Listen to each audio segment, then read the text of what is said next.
So good morning everyone and once again welcome back to my YouTube channel.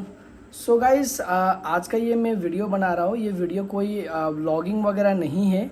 Actually मैं काफ़ी time से सोच रहा था, अभी मैं जो केदारनाथ गया था तो उसका एक्सपीरियंस मैं शेयर करने के लिए सोच रहा था, क्योंकि काफ़ी सारे लोग मुझे मैसेज कर रहे थे, सर आप केदारनाथ गए, हमें भी जाना है, तो उसमें क्या क्या होता है, किस प्रकार से मुसीबतें वगैरह आता है, हमको क्या क्या करना चाहिए, ऑनलाइन पे हमको ये पासेस वगैरह चाहिए होगा कि नहीं होगा, ये सारा कुछ क्वेश्चंस वगैरह मुझे पूछ रहे थे। तो एक्चुअली मैं भी घर के काम में काफ़ी बिजी हो गया, तो मैं व्लॉगिंग वगैरह करता रहा, तो उस टाइम से मुझे ये वीडियो बनाने का मुझे मौका नहीं मिला था। तो आज टाइम है तो मैं ये वीडियो बना रहा हूँ। सो सबसे पहले गाइज, अब अगर आप केदारनाथ जाने के लिए सोच रहे हैं तो मैं आपको बता दूं कि सबसे पहले आपको ऑनलाइन से वहां का ई पास बनाना बहुत ही ज़रूरी होता है। नहीं तो अगर आप वहां पे केदारनाथ पहुंच के वो ई पास वगैरह बनाएंगे तो आपको बहुत टाइम लग जाएगा। वहां पे इतना सारा भीड़ होगा, तो आपको कम से कम 5-6 घंटे वहाँ पे पास बनाने के लिए आपको लग जाएगा। तो आगे ही आप ऑनलाइन से पासेस वगैरह आप बना के रखिए। और अभी एक्चुअली क्या हो रहा है कि बहुत सारे लोग अभी केदारनाथ के लिए जा रहा है। अभी हम जब गए थे उस टाइम पे भी बहुत ज़्यादा भीड़ था, लेकिन अभी इस टाइम पे भी हम जब गए थे उस टाइम से भी ज़्यादा अभी भीड़ है। आप लोग ऐसा मत सोचिए कि अभी केदारनाथ का जो यात्रा है खाली 2-3 महीने तक ही रहेगा। पूरे 6 महीने तक यात्रा रहता है, और सबसे अच्छा जो टाइम रहता है सितंबर और अक्टूबर के टाइम में काफ़ी अच्छा टाइम होता है। और मैं आपको सजेस्ट करता हूँ, उस टाइम पे ज़्यादा भीड़ भी नहीं होता है, तो उस टाइम पे आप जाइए तो आपको अच्छा दर्शन करने मिलेगा, उतना भीड़ भाड़ वगैरह नहीं आपको वहाँ पे होगा। तो अभी मेरा एक्सपीरियंस क्या है, हम लोग तो बिज़नेस के लिए भी गए थे, और साथों साथ हम केदारनाथ हम बिज़नेस के साथ साथ हम वहाँ पे दर्शन के लिए भी हम लोग गए थे। तो सबसे पहले मैं गया था सिक्किम से दिल्ली, और दिल्ली में एक रात को मैं पहुंचा था। तो रात को फिर हम दिल्ली से गाड़ी से होके गए थे। तो अगर आपके पास में खुद का गाड़ी है तो खुद का गाड़ी से जाइए, क्योंकि बहुत ही सुविधा होगा, ठीक है। और मैं जब गया था फिर मसूरी में हम लोग 2 दिन रुके, वहाँ पे थोड़ा साइट सीन वगैरह किया। अगर आप लोगों के पास में टाइम है तो आप मसूरी घूम सकते हैं 1-2 दिन के लिए। हम भी मसूरी घूमे 1-2 दिन के लिए, तो वहाँ पे टाइम अच्छा हमारा स्पेंड हुआ। उसके बाद में हम लोग गए सीधा वहाँ पे सोनप्रयाग में। तो सोनप्रयाग जो जगह है, जब आप केदारनाथ जाते हैं तो आपको गाड़ी से सोनप्रयाग तक आपको वहाँ पे जाना होता है, और आपका गाड़ी का पार्किंग वगैरह आपको सोनप्रयाग में वहाँ पे करना होता है। लेकिन अगर आपका कोई रिश्तेदार है या फिर आप आगे ही होटल वगैरह आप करके रुकेंगे, तो आपका जो गाड़ी है आप सोनप्रयाग से आगे ही रखिए, क्योंकि इतना ज़्यादा ट्रैफिक होता है, इतना ज़्यादा ट्रैफिक है, आप इमेजिन नहीं कर सकते कि कितना ज़्यादा ट्रैफिक होता है। हमको सोनप्रयाग पहुँचते पहुँचते कम से कम वहाँ पे हमको 6 से 7 घंटा लग गया, क्योंकि बहुत ही ज़्यादा गंदा वाला ट्रैफिक था वहाँ पे, कि बहुत ज़्यादा ट्रैफिक होता है। और उसके बाद में अगर आप प्लान करते हैं तो सुबह सुबह का प्लानिंग करिए। जैसे कि हम सोनप्रयाग पे 1 दिन रुके थे रात को, ठीक है, और 1 दिन रुके थे, और तकरीबन आप दर्शन के लिए जाना चाहते हैं तो तकरीबन आपको रात को 2 बजे से पहले भी नहीं, 2 बजे से बाद पे भी नहीं, आप एग्जैक्टली 2 बजे भी निकलेंगे सोनप्रयाग से तो आपके लिए बहुत ईजी होगा, क्योंकि दर्शन का जो टाइमिंग होता है ना, उस टाइमिंग पे आप अच्छे से पहुँच जाएंगे। और जब सोनप्रयाग जो जगह है वहाँ पे हम लोग जब पहुँचे, उसके बाद में वहाँ से जहाँ से आपको घोड़ा वगैरह करना होता है वहाँ तक भी कम से कम 5-6 किलोमीटर का रास्ता है। वहाँ पे टैक्सी वगैरह मिलता है, बाहर का टैक्सी नहीं, उनका ही टैक्सी वगैरह होता है। तो वो टैक्सी में भी बहुत ही ज़्यादा भीड़ होता है, तो आपको वहाँ से टैक्सी करना होता है। टैक्सी करके फिर आपको जहाँ पे घोड़ा वगैरह बुकिंग होता है वहाँ पे आपको जाना होता है। एक्चुअली हमारा कोई घोड़ा वगैरह करना हमारा कोई मोटिव नहीं था, हमारा कोई मूड भी नहीं था। लेकिन क्या होता है कि 3 बजे मंदिर बंद हो जाता है, और हमारे पास में उतना टाइम नहीं था, तो जल्द से जल्द हमें दर्शन करना था। और कभी मैं घोड़े पे उतना ज़्यादा लंबा सफ़र भी नहीं किया था, तो चलो एक एक्सपीरियंस हो जाएगा करके हमने वहाँ से घोड़ा किया।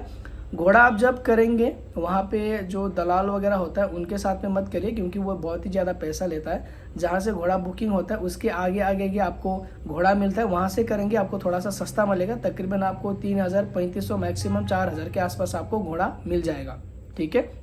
लेकिन अगर आप आना चाहते हैं तो घोड़े से बिल्कुल भी मत आइए। ये मेरा भी पहला एक्सपीरियंस था, क्योंकि मुझे पता नहीं था कि इस तरीके से वहाँ पे गंदा वाला सीन होगा करके। अभी जब हम लोग गए थे, हमारे आगे ही 4 लोग वहाँ पे खाई से गिर के मर गए थे, ठीक है। घोड़े के साथ साथ वो आदमी भी खाई से गिर के वहाँ से नीचे मर गए थे, क्योंकि वहाँ का जो रास्ता है बहुत स्लीपरी रास्ता है और जो घोड़ा होता है तो वो भी बहुत फिसलता रहता है। तो इसीलिए आप घोड़े से मत जाइए, आप चल के ही जाइए, भले 2 दिन 3 दिन लगेगा। मैं आपको रिकमेंड करता हूँ कि आप चल के जाइए, ठीक है। और उसके बाद में तकरीबन घोड़े से हम लोग गए थे, वहाँ पे इतना नज़ारा वहाँ पे देखने को मिला। कोई घोड़ा गिर रहा है, कोई घोड़ा नीचे जा रहा है, खाई में जा रहा है, तो बहुत गंदा वाला सीन हमको देखने को मिला। और काफ़ी सारे लोग घोड़े से गिर रहे थे, चोट वगैरह लग रहा था। और हमारा भी कुछ ऐसा मूड नहीं रहा था घोड़े से जाने के लिए, फिर भी पैसा दिया था। ऊपर तक घोड़े ने पहुँचाया, कम से कम 7-8 घंटे से में पहुँचाया।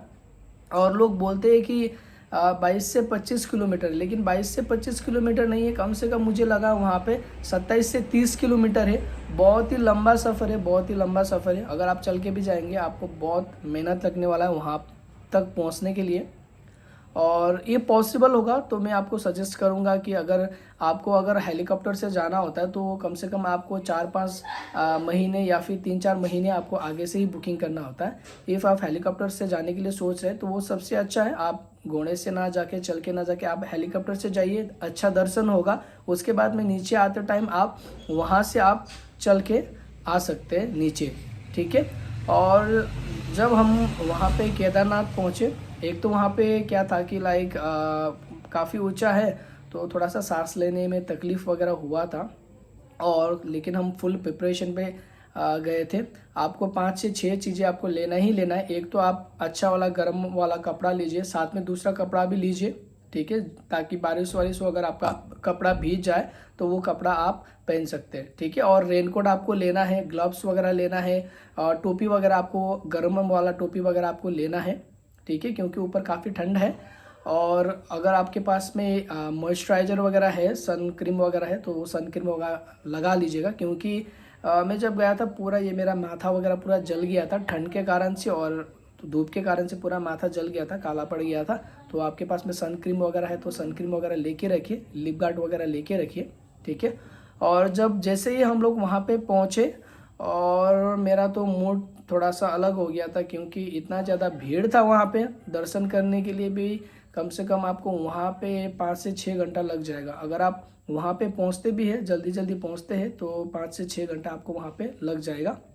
तो आप लाइन पे बैठे रहे, इतना लंबा लाइन था, तो फाइनली वहाँ पे दर्शन करने को मिला। लेकिन दर्शन भी आपको कम से कम 5 से 10 सेकेंड ही मिलेगा, क्योंकि इतना ज़्यादा भीड़ होता है। आपको पुलिस वाला बाहर निकाल देगा, तो 5 से 10 सेकेंड आपको वहाँ पे आपको मिलेगा। और इतना थकने के बाद में भी, घोड़े पे भी ऐसा नहीं है कि नहीं थकेंगे, घोड़े पे भी बहुत ज़्यादा थकते हैं, पेट वगैरह दुखता है, बैक वगैरह दुखता है। तो हम लोग काफ़ी थक गए थे। और उसके बाद में वहाँ पे दर्शन वगैरह हुआ, खाना वाना खाया हमने अच्छे से। फिर उसके बाद में हम लोग उसी टाइम हम नीचे आए थे। और नीचे आते टाइम पे क्या हुआ, कम से कम हम 16 से 17 किलोमीटर चल के हम नीचे आ गए थे। और जो मैंने बैग लिया था, कम से कम 2 केजी का शायद बैग होगा, वो 2 केजी का बैग भी मुझे कम से कम 30-40 केजी का लग रहा था वो, क्योंकि इतना लंबा चलते चलते मुझे तो वो ढोने के लिए भी, वो लेने के लिए भी मुझे अच्छा नहीं लग रहा था।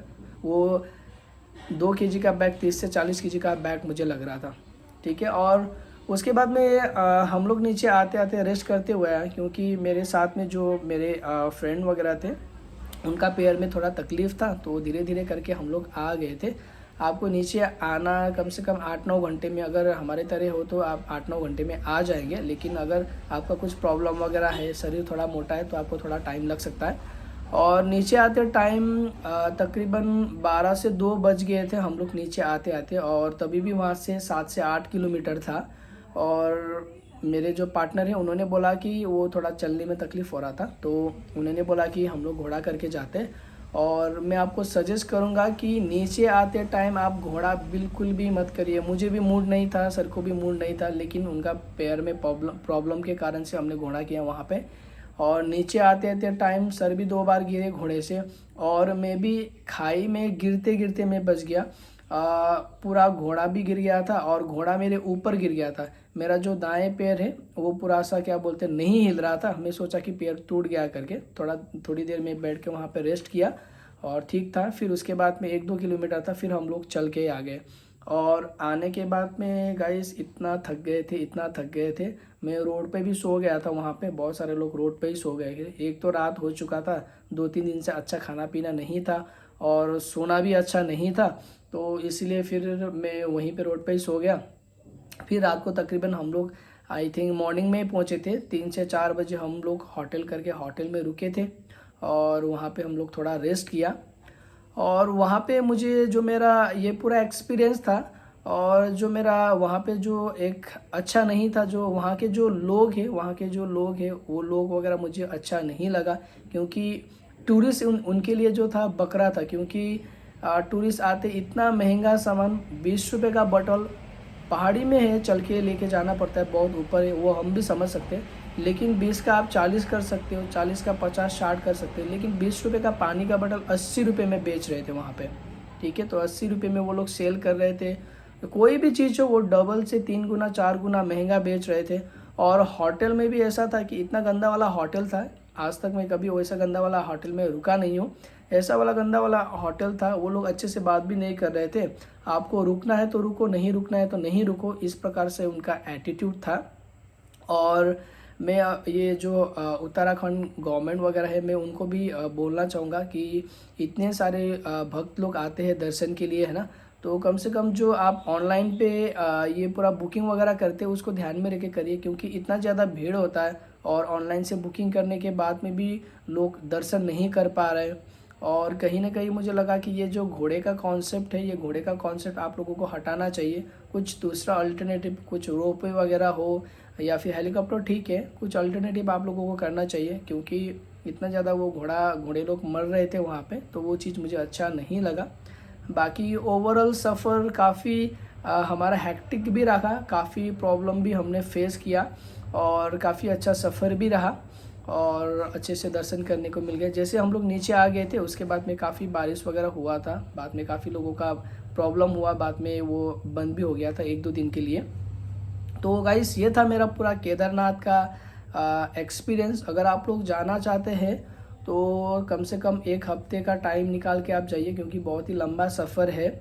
और जाते टाइम आप हो सके तो घर से ही गर्मा गर्म कपड़ा वगैरह लीजिए, टोपी वगैरह लेके जाइए, ग्लव्स वगैरह, रेनकोट सबसे मस्ट है, क्योंकि आपको वहाँ पे तीनों क्लाइमेट मिलेगा। आपको धूप भी मिलेगा, आपको गर्मी भी होगा और आपको रेन भी होगा, बरसात भी होगा और स्नोफॉल्स वगैरह भी होगा। तो तीनों के लिए आपको वो करना है, ठीक है।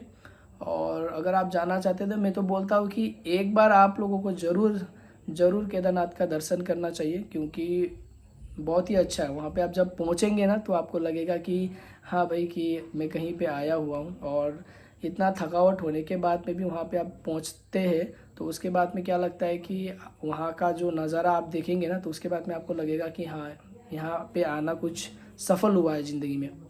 तो गाइस यही था आज का मेरा पूरा एक्सपीरियंस। आई होप आपको ये वीडियो पसंद आया हो, और तब तक के लिए चैनल को लाइक एंड सब्सक्राइब करिएगा और ऐसे ही मैं वीडियो लाता रहूँगा आप लोगों के लिए। तो चैनल को लाइक एंड सब्सक्राइब करिएगा गाइस, एंड मिलते हैं नेक्स्ट ब्लॉग पे एंड नेक्स्ट वीडियो पे।